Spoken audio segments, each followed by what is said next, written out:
Hello. Uh, I would like to do a little disorganized ramble about the film Big Shark, which I saw recently. This is the new film from Tommy Wiseau, the beloved creator of The Room, which, if you haven't seen it, is a truly magical film. And that movie came out in 2003. And since then, we've all been wondering, what's Tommy going to follow it up with? Is he ever going to follow it up with another project? Because he has done some other stuff. He's acted in some stuff.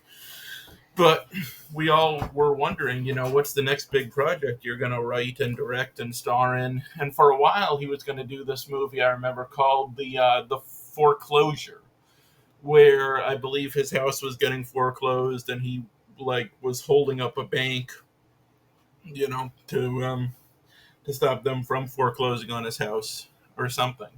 But that never ended up happening.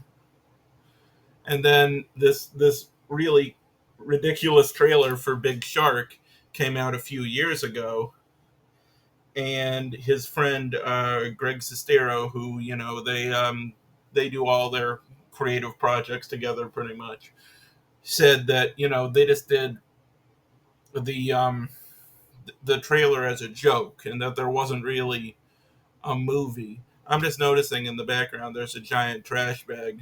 That's not a good look. But I'm trying to clean. I'm trying to clean. So it ain't the Ritz. All right. Um. So yeah, what was I saying? Yeah, yeah. Bottom line, this movie exists, and it's finished. I kept hearing reports from screenings that, like, oh, the sound mixing is really bad. It doesn't have any music and all of this. It's done. It has music. It has sound mixing where you can hear all the dialogue. It sounds good. It looks good. So I think what I saw last night was the final version of the film. And I know that not a lot of people have seen this movie, because, it's not really available anywhere right now. It's not on streaming, it's not on DVD or Blu ray. So I thought I would tell you a little bit about it if, like me, you are a fan of Tommy and Greg, but you have not gotten a chance to see this movie yet. There will be, like, some spoilers, I'm sure. But I don't really think this is the kind of film you even can spoil. Like, for those of you who have seen The Room, like, how would you spoil The Room to someone? Because if you just describe, like, the plot of The Room, people are going to be like, that sounds kind of boring. It's not about the plot, it's about that that that that dialogue and what it does to the actors and just that X factor, that's just like impossible to sum up, with just like, describing a scene to somebody. They're not going to get it until they watch it. And that's very much the case with this movie too. So I took some notes during the film. I never do that during movies, but in this case, um, I sat in the very back, in the corner, away from everybody else, had my phone at the lowest brightness possible, um, so that I wasn't bothering anyone. And I was able to take notes covertly. And I was doing it quickly, so that I didn't miss any of the action. So, for example, my first note here says, Oi Vegfub.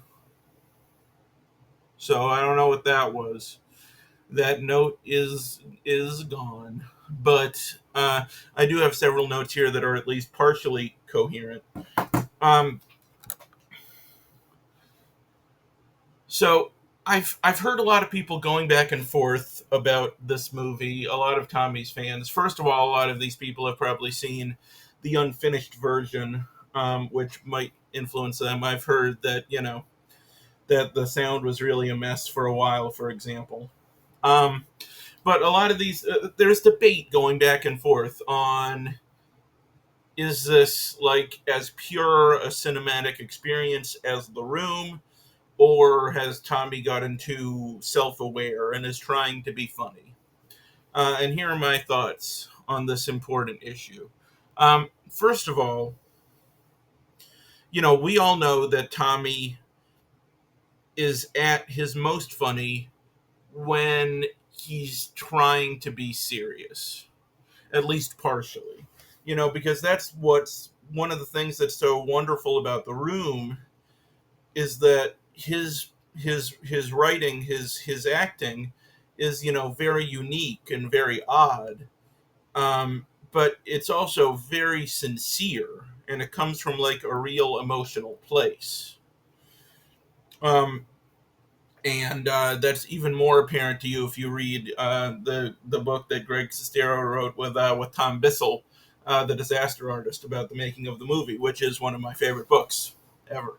Um, but yeah, I would say this film, it doesn't appear to come from as genuine a place, but I think it is still very sincere.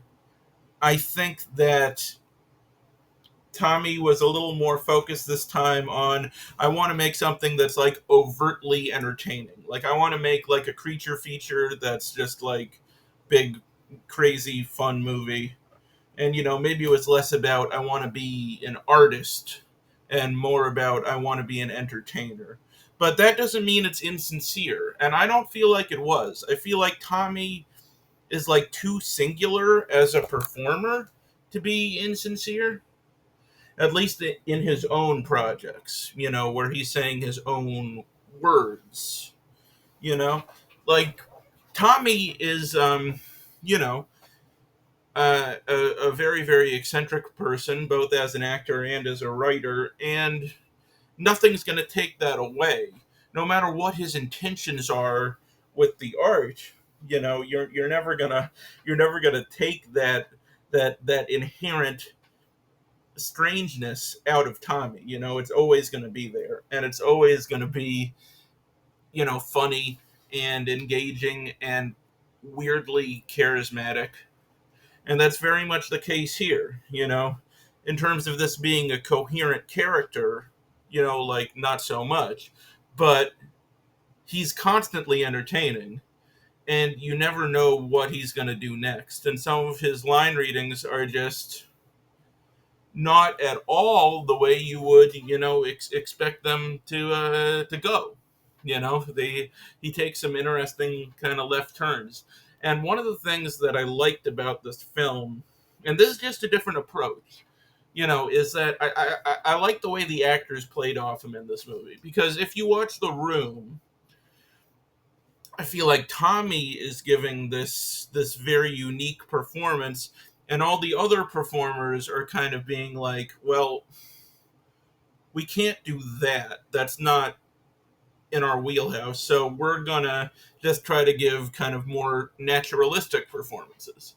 And so it works in that film because it creates this weird environment where it's like this very strange man amid this sea of fairly normal people, and it just makes him kind of seem more eccentric. So that's cool. But in this movie, I feel like they kind of they were to bounce the ball back and forth. I don't know, sports metaphors. Like they would either like match his energy and do something that was also kind of eccentric, or they would laugh. They would be like, oh, Patrick, you're so funny, because that's his name in the movie. His name's Patrick, Tommy's. And like for example, there's a famous scene in The Room where Tommy is talking to Greg on the roof. I'm just gonna refer to everybody by their real names. I can't, characters. It's Johnny and Mark, obviously, but they're up on the roof, and Mark's talking about how he knew this girl who had like a dozen guys, and one of them found out about it and beat her up so bad she ended up in a hospital on Guerrero Street.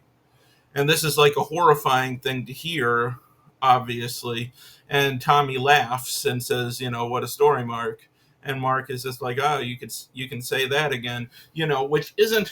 It's not the most natural reaction, Like, I understand why he played the scene that way, because it's just like, we got to keep this thing on the tracks. But if that happened in real life, if you were telling your friend about this woman who was beaten so bad she had to be hospitalized, and your friend laughed, you would be like, "What the fuck is wrong with you?" You know? It's like, this fuck, that's weird, man. Why are you laughing? And so in this film, it's a little more natural. I feel like they feel like actual relationships. They feel like actual kind of friendships, or like romantic relationships. They play off each other in that way, in a much more naturalistic way. Like, for example, there's a similar scene in this movie where he laughs at an inappropriate time, which is just basically, they're hunting the shark, him and his cowboy friend, and the cowboy guy makes some comment about how big the big shark is, and Tommy laughs, and the cowboy guy is just like, "That's not funny." you know and it's not. It's like, the stakes are very high, people are dying, people they know are dying, and they're probably about to get eaten by the big shark. So yeah, I mean, Tommy laughing in that situation is weird, and instead of just trying to continue to play the scene, the guy like bounces off it and responds to it. And that happens a lot. Like, the woman in this who plays his girlfriend, she's like, he and her actually have a really good dynamic. Like, it doesn't feel like a romantic dynamic, which it's probably supposed to, but it does feel like an actual, like friendship. Like, they have like an actual, like, repartee, and she responds to him in ways that are sometimes erratic, like when he's being erratic, and she can be too. She has some moments where she acts very oddly, and there are other moments where she'll laugh it off and just be like, "Ah, you're such a weirdo," And it just, both of these actors, I think, found a way to act with Tommy in a way that was, very synergistic. It worked. I felt, one of the things that's so interesting about the room is that Tommy just feels like he's off on his own planet, and everybody else is kind of on Earth together. But in this, it felt like everybody was kind of on that same kind of odd, eccentric wavelength, in quite a natural way, I felt. So, like, there weren't a lot of, like, overt references to the room in the film, which I actually appreciated. It's nice that this film can just stand on its own. I would say the only kind of overt one was, Tommy does drop a "love is blind" in there, one of his catchphrases, and it's the one that he wrote on my script. For Max, "Love is blind, love Tommy." It says it right there. Here, I'll get you a better look at it. I keep it in the bag because it's a Tommy Wiseau bag. That is also collectible. Um, but yeah, I would say there aren't overt references to the room, but there are, like, echoes of the room. Like, there are just these nice little moments where you can be like, "Ah, it's the same guy." It was fun. Like, there's a scene where everybody's randomly playing basketball. Um, there's a scene where, much like the Chris R scene in the room, somebody's beating somebody up because they don't have their fucking money. You know, so that was nice to see. There's a fight between guys at a party who are, like, fighting over a girl. Um, there is a character who calls another character a chicken. Unfortunately, they don't go cheap, cheap, cheap, but the entire audience did that anyway, so it was fine. Um, there are some scenes that he just delivers in a familiar way. I don't think, like, as an overt reference, but just like because that's how he reacts to these situations. Like he at one point he's having like an argument with his girlfriend, and he says like, "Please talk to me, please," in like a very similar way to how he would talk to Lisa in the room. And there's also a "Don't touch me" in there. No, motherfucker. Don't touch me, motherfucker. You all remember that classic bit. Um, but other than that, there are just some moments of wonky logic. This is insane. Hang on. Yeah. So there are some moments in it. It's like in the room where in the background of the scenes there are just like framed pictures of spoons. There are moments like that. Like Tommy, he doesn't have spoons in his apartment, but he does have a giant painting of a Tabasco bottle. So that was nice. And then there were just these little moments that were very strange. Like there was one I noticed where I was just like I'm confused. I'm confused now. Where okay. So the film is set in New Orleans, which is actually one of my favorite things about it because I love New Orleans, and it's shot in location on the French Quarter in the French Quarter, so it was very nostalgic for me to see. And they even like incorporate like some local color in there, like some local like street musicians and stuff, which was nice to see. um I will say during the end credit spoiler, there is like a kind of like a jazz funeral parade type of thing for all the characters. It's like in 90s movies where like family movies where they don't really know how to like end the film, so they just have everybody party down and like dance, and like Smash Mouth is there. It was kind of like that. But yeah, there's a scene where their girlfriends, Patrick and Tim being the cowboy guy, Patrick being Tommy.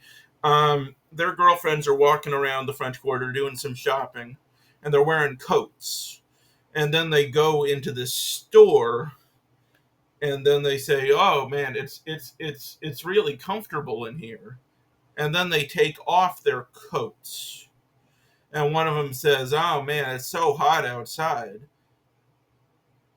And this was just a confusing moment for me because it's just like you're hot outside and you're wearing the coat, and then you go into a place that's at a comfortable temperature and you take off the coat. Like, shouldn't it be the other way around? Shouldn't you be like walking around being like, why did I bring this coat? I don't need this. It's so hot. And then you walk into the store and you're just like, man, the air conditioning is so strong in here. I feel like I want to put on my coat. That would track, I think, a little better. And one of my favorite recurring bits in this movie is to almost to the point where I feel like they had to be doing it on purpose to be funny. Though that's one of the wonderful things about Tommy's art is you never know for sure what's intentional. But there are like 5 6 times in this movie where they're because like the stakes of this situation are very high, right? There's this big shark going around New Orleans fucking eating people, right? And a giant fucking shark, and every single time the shark shows up on screen, it is absolutely hilarious. Like everybody in the theater was laughing every time the shark came in because it is not like an organic part of the world. It's just like these real world locations, very naturalistic, and then this fucking they just splice in this giant shark and like have some like CGI blood like fly from the corner of the screen as he like eats another random person, and it's funny every single time. Um, but yeah, there are stakes to the story because the shark. Oh, I should also say with the shark, this is so disorganized. The shark, I feel like the shark has to have like some supernatural kind of abilities because what happens, right, is you're just walking down the street, there's nothing going on, nothing to worry about, and then the street floods. Like not the area floods, just like this one street, and that means that the shark is coming. Like the shark is right behind you. So it's almost like the shark is like bringing the water with it. Like it can control the water and be like, I want to eat people on this street, so you go here. I think that has to be what's going on. But anyway, so this is a big problem for everybody, that this shark is going around eating everyone, and the characters keep saying it's a big deal. They keep being like, "Oh, we need to stop this shark, and we need to save New Orleans, and it's eating everybody we love. What are we gonna do?" And then it'll just cut to them in a bar having a drink,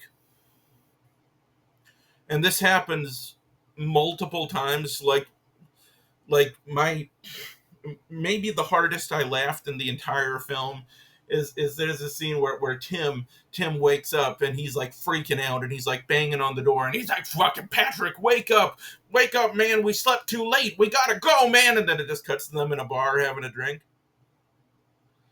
And there's another one later where they're talking to their girlfriends on the phone, right? And their girlfriends are like crying and screaming, and they're like, "Don't do this, don't be a hero, the shark's gonna eat you."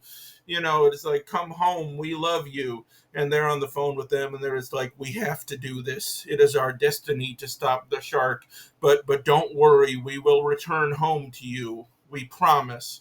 And then it just cuts to them all in a bar together having a drink, like the four of them, and then they go back home and play beer pong. So there are a bunch of moments like that. And another one, and I just want to highlight this section of the film in particular, just because to me this was one of the most inexplicable and fascinating portions of the movie. So, I mean, spoilers, obviously, but once again, I don't think this is a movie you can even really spoil. So okay, so there's this part of the movie where they come up with a plan, to deal with the shark, and their plan is, it's a two-phase plan. Phase one is they have like this tracking harpoon, and they got to stick it in the side of the shark so they can track the shark. Then they're gonna find out where the shark is, like, where it goes to feed, where it's resting, and whatnot. And then they're going to feed the shark a pig that is full of dynamite. And then they're going to blow up the dynamite. They're going to set it up so it's like a remote explosive, so that when the shark begins to eat the pig, they blow up the dynamite, blow up the shark. Right? So already this is an interesting plan, but like, maybe it could work. So they go to this bar, and they asked the proprietor there, like, "Hey, you know where we can get some pigs, man? Because like, we got to get some pigs to like stop the shark and blow up the shark, because the shark's fucking eating everyone." And the guy's just like, "Okay, I know this guy who's like a barbecue guy. He like makes pulled pork. I think he's like a caterer or something. So you go to this guy. He's a friend of mine, and he'll get you the pigs you need." And then they're just like, "Thanks, man, we gotta go, we gotta stop this shark, man, but we appreciate it, you're a good friend, man." And he's just like, "Yeah, no problem. I mean, while you're here, do you want some appetizers or something?" And the guys, and Tim is just like, "No, I mean, we'll probably have another round." And then they sit there and have another round, and then they go to get the pigs. And so they go to this pulled pork guy, and they tell him, "We need some pigs." And he's like, "Why?" And they're just like, "To blow up the shark with the pigs and the dynamite." And then he's just like, "Okay, that sounds like a good plan to me, I'll give you some pigs." Now I assumed, right, would you assume that the pigs would be dead, right? Because this is a guy who like cooks pigs, so he probably has some pigs laying around that he hasn't cooked yet, or even a cooked pig could probably work for this application. The pigs are alive, right? So there's just a scene where these guys are in the pig pen trying to like catch these pigs and stick them in the back of their truck, right? And the pigs obviously don't know what's going on, so they're like freaking the fuck out and screaming, right? And so then they take the pigs and they drive them to this chef friend, and they're just like, "Hey, man, we're trying to stop this shark. The shark's eating everybody. We got to stop the shark from eating everybody by blowing up the shark. So like, here's what we need. We need some pig blood, and then and he's just like, yeah, I got some buckets of blood right here, don't worry about it. And then it's like, okay, and also we got 3 pigs in the back of our truck, and we need you to kill these pigs so that we can stuff them full of dynamite. And the guy's just like, well, I'm a chef and this is a restaurant, and I have a dead pig right here that I was going to cook for people. Why don't you just take this dead pig and fill it full of dynamite? And they're just like, oh man, that's brilliant. Using a pig that's already dead? What a great idea. And it's like, Jesus fucking. And then, so they take the pig out to the truck, right? The dead pig, and they just plop it in the back with the live pigs, and you don't see anything, but you just hear the pigs fucking scream, and I was just imagining like how freaked out these pigs are. They got shoved in the back of this truck, they don't know what's going to happen to them, they don't know where they're going, and then this guy just comes over and just drops a corpse of one of their brethren just in front of them. Like, that was probably a very dark moment for those pigs, but there's a happy ending for the pigs, because the guys are like, like, oh, what are we going to do with these live pigs now that we have this dead pig that we can more easily stuff with dynamite? And I was thinking, bring him back to the pulled pork guy, right? Because he gave them to you for free. It was a nice thing of him to do. You just go there and you be like, hey, man, we didn't need these pigs. You can have them back. Their solution is, we're going to set these pigs free. Right? It's just like they're just gonna, and they don't even show it, but the idea is that they're just gonna like drive into the woods and open up the back of the truck and just be like, here you go, pigs. You live in the woods now. You know? And just this whole section of the movie was just so fascinating to me. It was just it was a fucking roller coaster. I'll tell you what. Um let's see, other surprising things about the film. Um, oh, they kept saying, like, over and over and over, maybe like I would say maybe like 10 times. Somebody said, "You're occupying my mind," or "You're occupying my brain." They just kept saying that for some reason. Also, I was not aware that the film is a musical. Like, they just randomly break into song multiple times. Like, Tommy has a song about his girlfriend, and he's got a song about saving New Orleans, and then him and Tim sing a song together about how cowboys don't cry and heroes don't die, which heroes die like all the time, so I don't know what that's about. But it's a very special moment. um So, it's just, it's a hard film to sum up, because your mileage is going to vary. It's like, if you have love for The Room, you might watch this and be like, oh, he's not being serious anymore.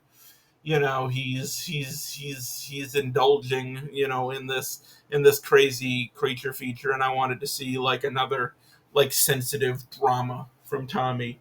But I thought this film, he's such a unique guy, such a specific guy, and I thought this film showcased that beautifully. And I haven't laughed more at a film in a very long time, and just between all of these elements, I will say, right, the film is much better shot than The Room. It's not, gorgeous or anything, but the camera is much higher quality, and the cinematography is a lot more dynamic. It just looks better. The Room cinematography was like functional, but it was like very flat. This has like some movement and some character to it. And I thought the improvements they made, the sound mixing and the score, like all of that worked well. I can't imagine the film any other way, really. Um, so yeah, I had a lot of fun with this movie. I mean, I loved this movie, and I think if you're a fan of The Room, you owe it to yourself to at least give it a try and make up your own mind on it, because I know opinions among Tommy's fans are varied. Like, Greg Sestero was there. He was at the event. And I got to talk to him a couple of times for a few minutes, which was nice. He's a really nice guy. But people were coming up to him after the show to like buy merch, and he was asking them like, "Hey man, what do you think of the movie?" And people were giving like snarky answers, just like it was something. And they'd be saying these things like trying to analyze Tommy, like, "Oh, the way Tommy views America is so compelling and strange," and Greg would just like smile and nod. And when I got up there, I was just like, I fucking love that movie. Like you can tell Tommy he like knocked it out of the fucking park. That was magical, and it was. And I bought several things from him. And he actually, with all these books I bought, he had me hold them up and take photos of them that he said he was going to send to Tommy to show that they were selling books and that I appreciated what he'd done. And he told him he would convey that I very much enjoyed the film and that I would buy a Blu-ray of it immediately when it came out, which is very true. And so what we have here, this is very exciting. This is a children's book written by Tommy Wiseau, recounting the events of Big Shark. Now, I don't want to just read this book on here just because it would spoil pretty much the entire film.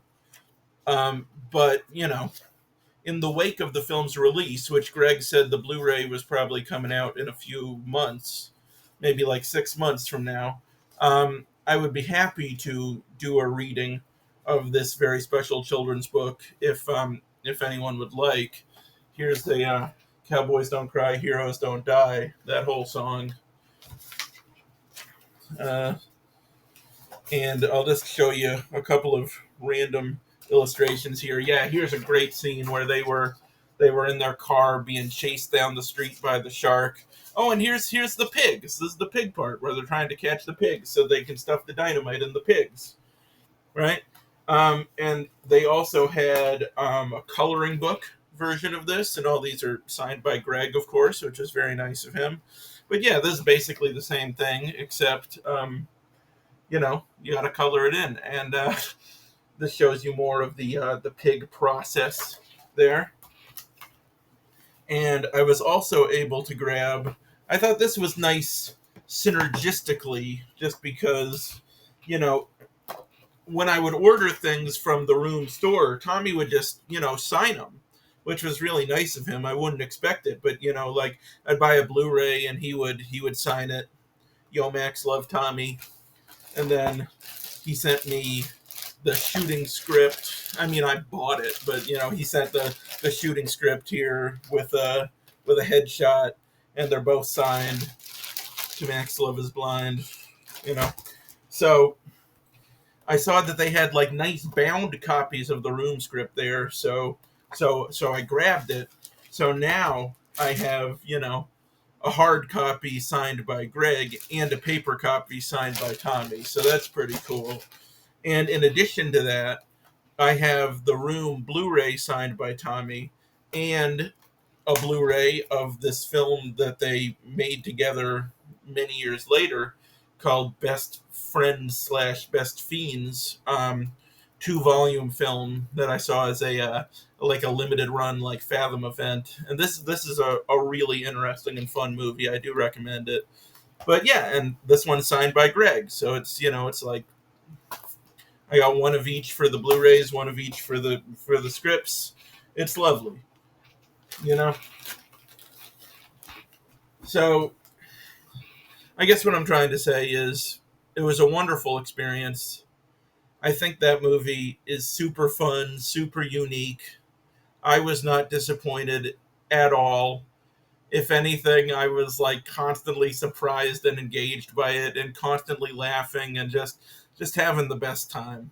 So, if you get a chance to see this when it's playing in like this, limited theatrical run, or when it comes out on Blu-ray and or streaming, uh, I highly recommend, especially for fans of The Room.